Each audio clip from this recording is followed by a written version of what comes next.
Swayam Prabha. Digital India. Educated India.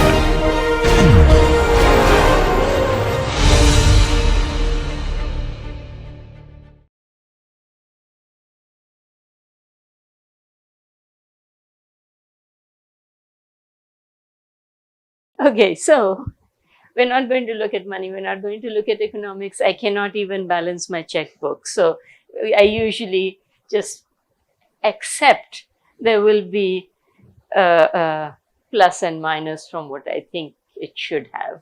Usually it's less than what I think I should have. That I think is a common problem to everyone. Okay, so we're going to talk about utilization now.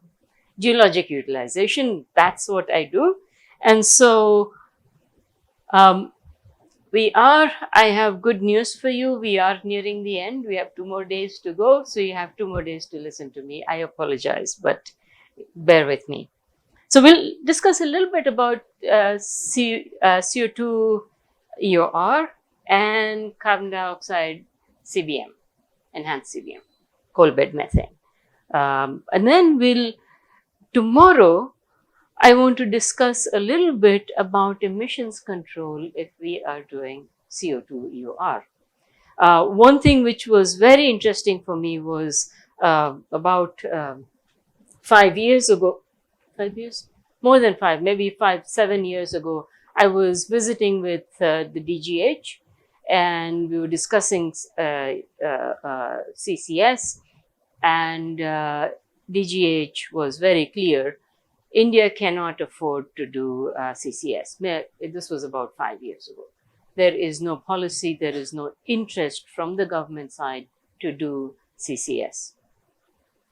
The requirement at that time was to do CO2 EOR because of energy requirements. Energy is a commodity, much sought after commodity in India.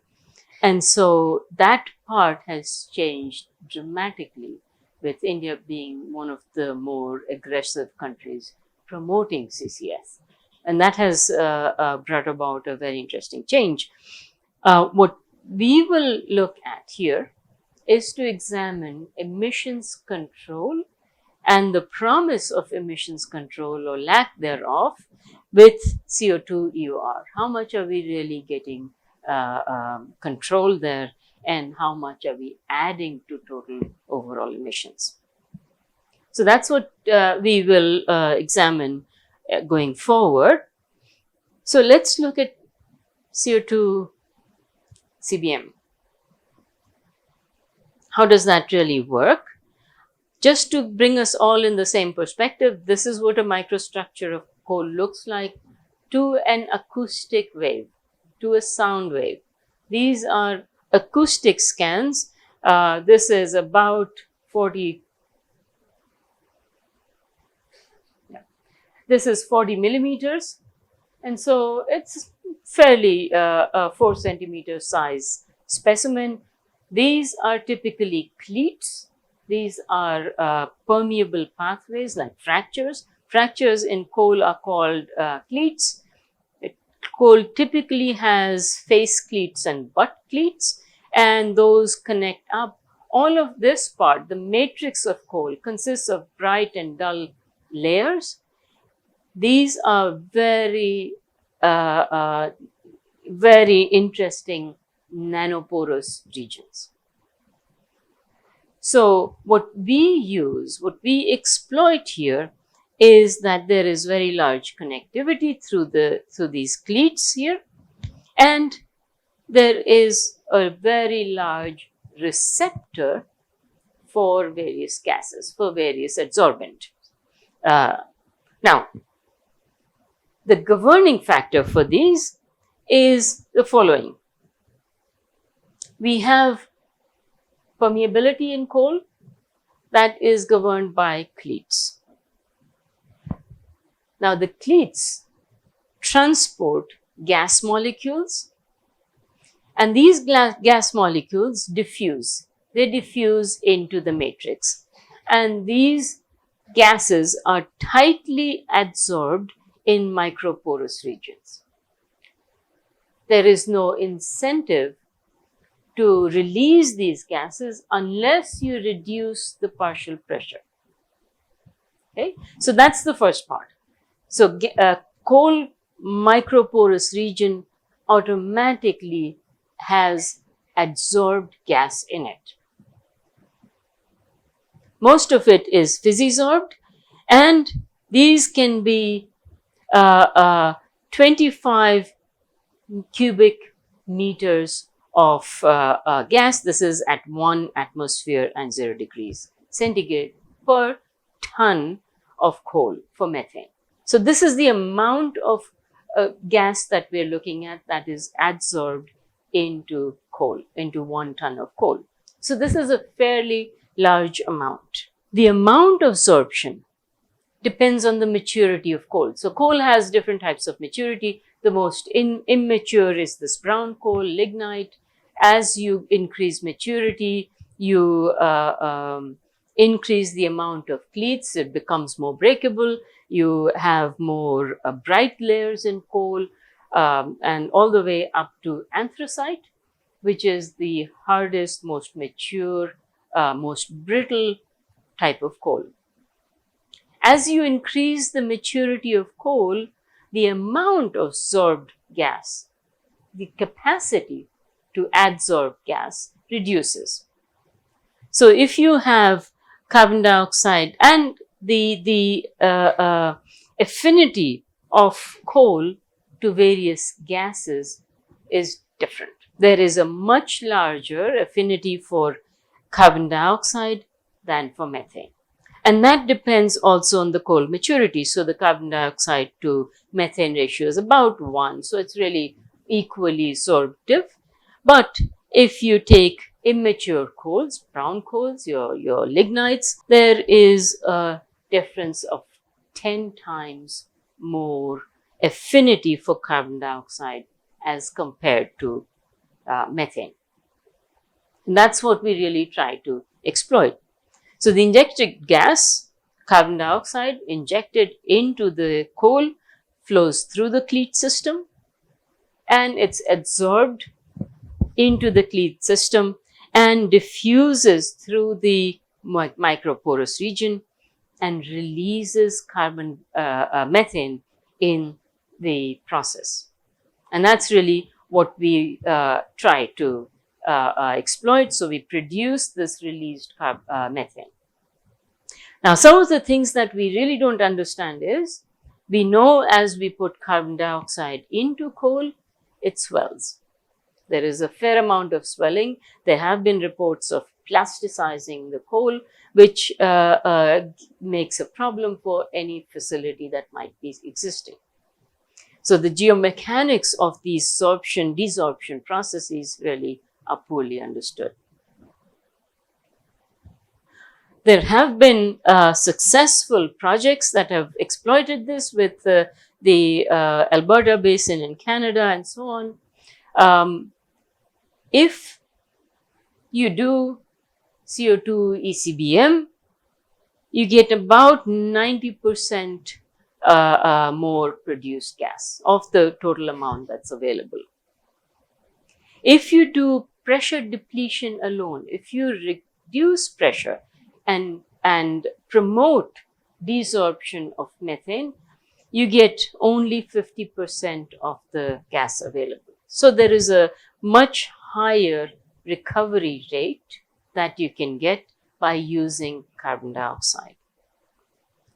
Now, obviously, as you increase depth, the cleats close because of the stress around it, and so your permeability decreases. You can't get gas to where it needs to be.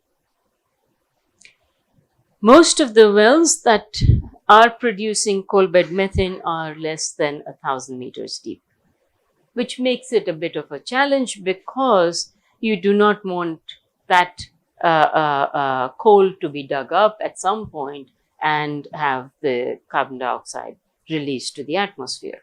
What do the data look? This is the three-dimensional image. This is acoustic scan on the surface. It's pretty much a scan over here. And this is what the three-dimensional image looks like for some of the dipping layers for these bright zones here. If you examine what the carbon dioxide absorption looks like, this is absolute absorption. This is meter cube per ton as a function of pressure. These are not very high pressures, right? This is up to 100, 200 meters of depth. And so we have carbon dioxide absorption here, methane over here. There's a big difference between the two types of gases. And so if we supply carbon dioxide to the coal, we can get released methane back. This is really interesting because about 20 years ago or so, when we were starting with this, we did not understand the absorption process as well. This one was supposed to be much higher than everything else. And that was the simulation work that was done by some labs. And so with data like this now coming out, we have a clear path to allow carbon dioxide absorption to have enhanced methane production. Just by itself, we would not produce as much. It would only be if we were replacing one with the other. Okay, so that much about carbon using carbon dioxide for ECBM. There are affiliated challenges. One of them being water. In this case, there is no need to dewater the coal. If you're doing just methane production from coal, you have to dewater to reduce the pressure. If you introduce carbon dioxide, it reaches the coal in dissolved state, and the exchange happens through the dissolved state, which is really good news.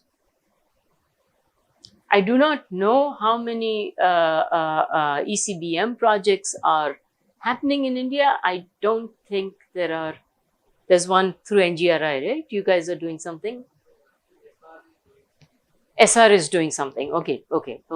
So SR also in Raniganj.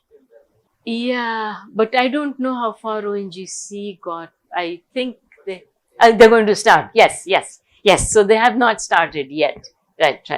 Right. So that's the part which is a bit of a nascent stage in India. The challenge, the part which is really interesting is you do not have burning of coal. You get the energy through the methane that you're producing, which is much more benign for emissions. Rather than burning the coal, you have coal that is always still staying in place. So it is very appealing as a technology.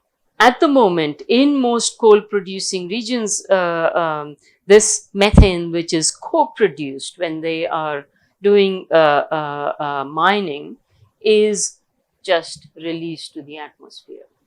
If you remember from the initial discussions last week, methane is a much bigger greenhouse, much more potent greenhouse gas, 30 times as potent as carbon dioxide.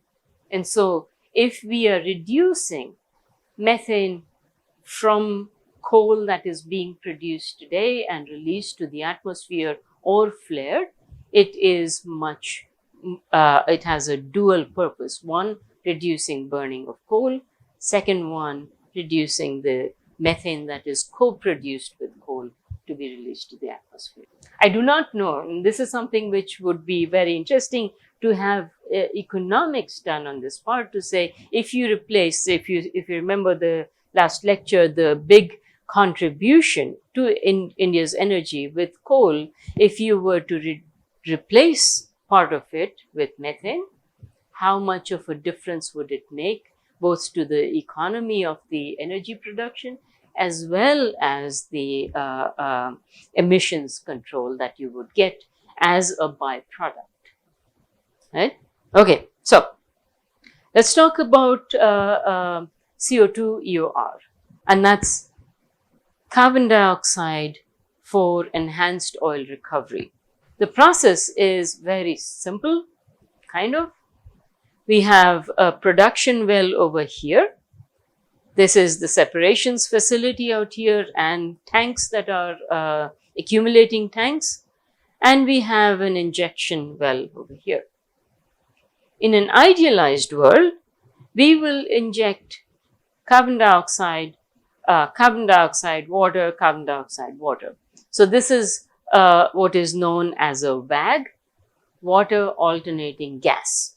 That's the term that is used. And so what happens here is we are pushing this carbon dioxide out into the reservoir. This is our producing zone.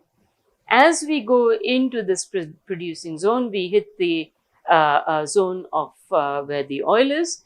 And as that happens, the carbon dioxide mixes with oil, makes it more less viscous, and sort of acts as a solvent to move the entire thing towards the production side. You produce both water and carbon dioxide and oil, take it here in the separations tank, and you re-inject. And you separate out the oil and gas, methane, hydrocarbon gases, and the hydrocarbon oils out here, and that goes to the market. The carbon dioxide gets reused, and the co-produced water goes into a disposal well further away. On a microscopic scale, you have something like this. You start getting oil that is left behind, the residual oil. Carbon dioxide comes in here, increases the fluid mobility, starts to flow more, and as it flows more, it moves with the pressure, with the flow, it moves more towards this region here. This is an idealized view. We don't think it works quite as nicely as shown here. Normally what happens is you get fingers of breakthrough, and once it's what's breakthrough means that it has, breakthrough means that out here I have created a channel that's going through out here, and now I'm not washing anything through because there is a straight path over here, and I'm producing much more carbon dioxide and water, and much less oil that I really wanted to. So what we want is sort of a uniform flow that's pushing everything in front of the front. That's your injected front, and we expect it to behave very well and go uniformly. It never does happen that way, but it does work because there are enough examples of where these things work. The part that concerns us is if there are zones, for example, if there is something here, let's say we've broken through, but we know that there is bypassed oil out here and perhaps here, and we know we will never reach that oil because I have breakthrough. Now nothing else is flowing. It's almost like I've created wormholes for all of the fluid that I'm injecting that goes through here, bypasses everything else. We need to know that, because then we can start treating that in a specialized manner and putting remedial action. So, site images, this is your pipeline metering. This is what brings the money in.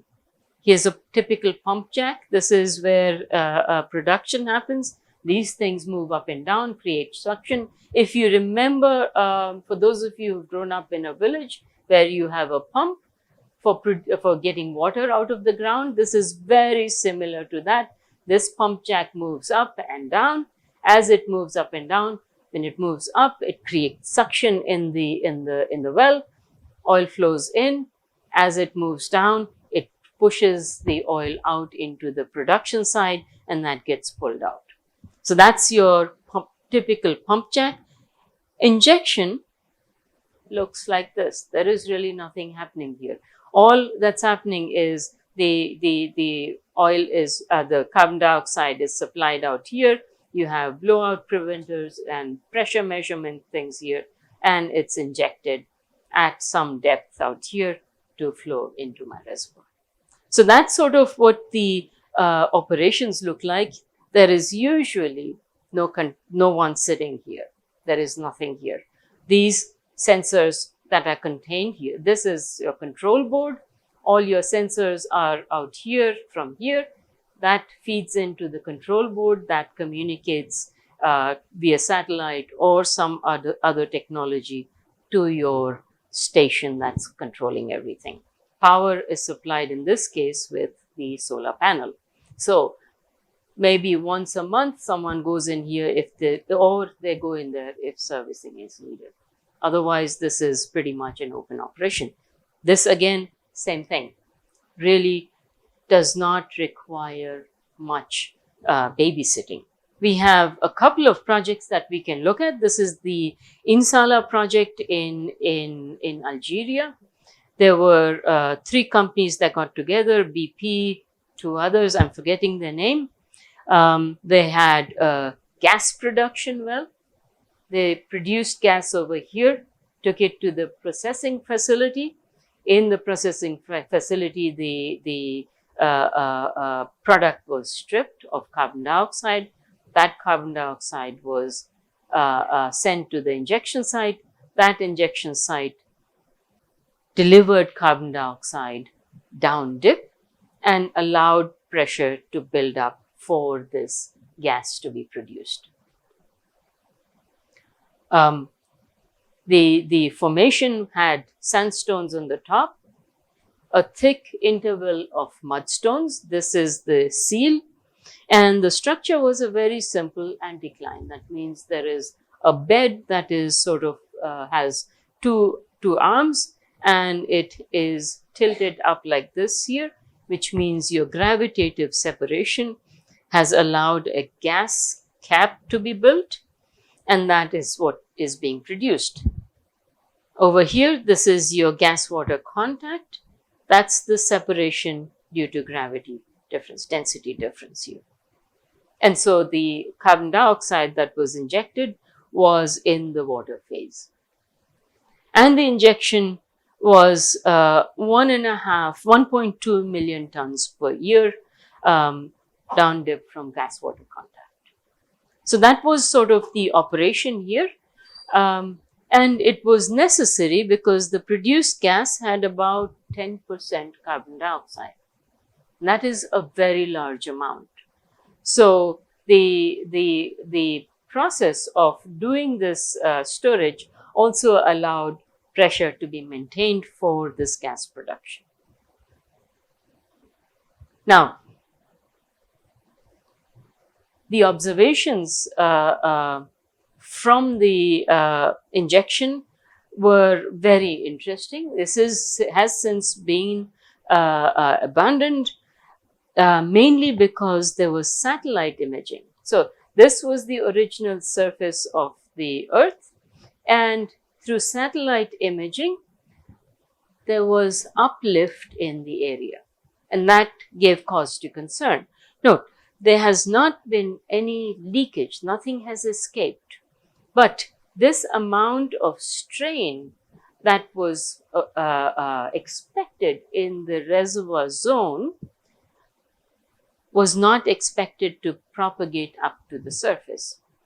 And so after storing about, I think, 3.8 million tons, this facility was shut down because of that strain. It is since subsiding because the gas pressure is reducing. But there is a very interesting set of data that is now being used to assess and learn from these challenges. As you can see, this thing was, and it's a good thing because everything was made public so that people can analyze the data for themselves. You have satellite data that provided the main information about uplift, and then there were geomechanical models that related the strain out here to strain propagation through these different layers to come up with the entire model of why there was a certain amount of strain being propagated to the surface. So that's sort of the typical study that happens. There's another field that's a very long-standing EOR field that's called the Rangeley field in Colorado. We have taken a lot of field visits there. We've done simulations for this work. Usually our petroleum engineers in the undergraduates studies go to this field and assess what the operations has brought us. We will look at the emissions from this field as well over the time that it's been operational. This is 78 cubic kilometers is the full extent of the reservoir. The average gross thickness is 116 meters. So it's a fairly thick interval. The effective thickness, that means the total reservoir interval, is about 40 meters. It's at a depth of around 1600 to about 2000 meters. Average porosity 12%, permeability 10 millidarcy, which is a fairly large amount. The carbon dioxide has been injected in this field since 1986 as a water alternating gas project process. So you have carbon dioxide, brine, you reach the miscible zone, and again it leads to additional oil being pushed towards the production well. This is exactly the same as the conceptual image that we had. The amount of carbon dioxide that has been stored is substantial. It's about 22 million tons of carbon dioxide. That happens because whatever we inject gets produced over here and we recycle, but this is not a 100% recovery process. Usually, when we inject carbon dioxide, we expect to leave behind 30 to 40% carbon dioxide is left behind in the formation. Depending on the formation, depending on the process, on the pressures, that's the amount that we leave behind that will not be recovered. So we count that as stored, and in the Rangeley field, we've stored about 22 million tons of carbon dioxide. So that's the thing where if you're separating out at the refinery, that's a mature process. We are stripping it, right? So when you look at this is the oil processing plant, and here you're putting the produced gas and you're stripping the unwanted gas from the saleable gas, and that is what is being recycled. That's a mature technology. What we're talking about is hard to abate places where your concentration is low, where you have you're either trying to capture from very dilute sources from the atmosphere, or where you have a large amount of gases that are mixed and you can't separate those. So this processing here for refineries is a fairly well established process.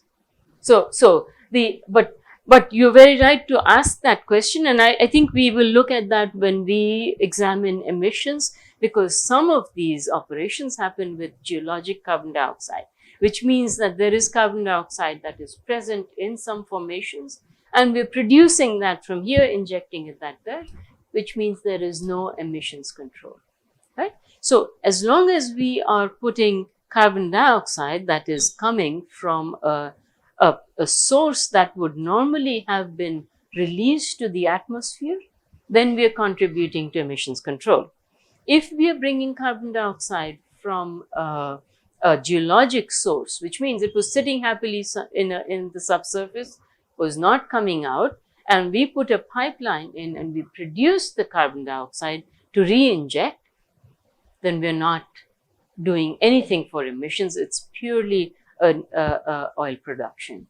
Ma'am, one more question I have, that we are injecting carbon dioxide. So can this process be done with another gases or air itself? Um, you can do it with methane, for example. There have been approaches and there have been studies to say you can either mix C1 and CO2, right, methane or some other light gas, and or a condensate. But remember, those are commodities that we need to sell. So that part we don't want to use, because if we can sell it, if we have excess that we're really not producing enough that is economic quantity, yes, then that's the process where there are more recent advances, which they are mixing carbon dioxide with another hydrocarbon. Air you don't want to use because there are too many impurities. You would have to spend too much to make to have either nitrogen or some other gas to put inside, and you would need to strip it of all bacteria or anything, because bacteria love oil. So what happens is, if you have a very nice light oil, light meaning you have lighter components of hydrocarbons rather than asphaltenes and resins, the bacteria will eat up all of the lighter components. And what you will be left behind is just the resins and the asphaltenes, which are a much poorer product, which are much more difficult to produce, which are way more viscous than anything else. So you really don't want to contaminate and destroy your field that way. Yeah, yes, madam. As you mentioned, there are different type of wells. Like we say, it is like a gas lift well and a gas injection well. So normally we'll be using the methane gas for the injection, and lifting the again the natural gas and crude oil. So, but we will not use the air. We will be using the natural gas again. I mean methane. Yes. Thank you. That's an excellent point. So it depends on what we are producing and what we have available. Yes, absolutely. It's also a big safety concern. Yeah. Yes. Then you have oxygen, then you have other problems coming in with that. Yes, the objective here is not to store carbon dioxide. The objective here is to have more oil coming out. So this is on the tertiary stage of the recovery. So and we'll look through the stages of recovery and what you get. So this is on the last end. This is, you're trying to just squeeze out as much as you can from there. In Salah in Algeria. So if you look this up, it is very, very, it's talked about, written about a lot, because we have learned a lot from it. This was going to be a prime example of how to do this sort of sequestration. There were companies joining in. There were government funding that came in. It became a beautiful science project. And they added every type of sensor technology that was available at the time when they designed it. And so, short of fiber, so they don't have fiber, but they have everything else. And there were repeat seismic measurements, there were strain measurements, there were borehole data, there were all sorts of measurements, including INSAR, and INSAR was the one that gave the best knowledge. So it was very, very critical piece of work. This is what the production cycle looks like. This is from the Rangeley field. No, this is from Wasson field in Texas, but it's pretty much the same for every field. This is the initial oil recovery. So in green, we have oil recovery. In black is water injection. Blue is water production.